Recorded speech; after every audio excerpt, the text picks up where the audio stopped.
STF retoma hoje o debate sobre o inquérito das fake news, o tão polêmico inquérito que foi aberto em março de 2019 e contou com várias polêmicas ao longo desse percurso, né? O ministro Dias Toffoli designou o ministro Alexandre de Moraes para ser o coordenador do inquérito e o ministro já no dia 1 começou com essas polêmicas.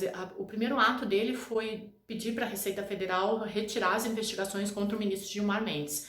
Logo depois ele soltou uma liminar falando para a revista Cruzoé tirar do ar matéria contra o ministro Dias Toffoli. A repercussão foi tão negativa que Alexandre de Moraes voltou atrás e aí a revista Cruzoé pôde voltar com a matéria. Em maio desse ano, o ministro Alexandre de Moraes coordenou a PF numa investigação que foi atrás de empresários como o dono da Smart Fit, o Edgar Corona, contra o dono da Van, o Hang, contra ministros, contra deputados que são apoiadores de Jair Bolsonaro, como a própria Carla Zambelli, agora o apoiador do Jair Bolsonaro, Roberto Jefferson. Isso causou muita polêmica.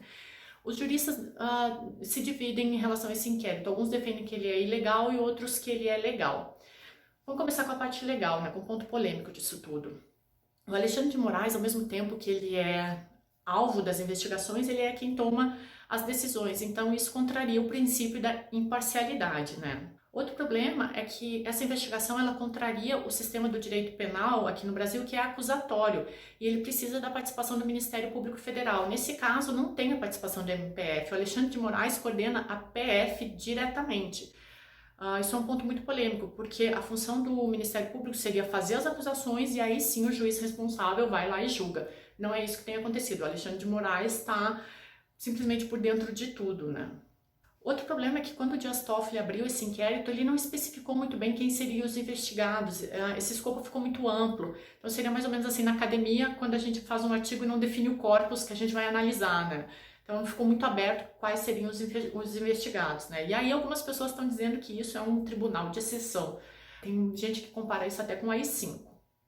Aí os que defendem a legalidade, né? O ministro Dias Toffoli chegou a declarar publicamente que ele não julgaria as acusações e que ele se declararia suspeito para não poder decidir. Alguns juristas defendem também que não levar esse inquérito adiante é uma afronta à democracia, que essas fake news elas precisam ser investigadas sim. É óbvio que elas vão direto no gabinete do ódio, né, que o Supremo Tribunal Federal acredita que está dentro do Palácio do Planalto, e a ala bolsonarista está muito contra isso.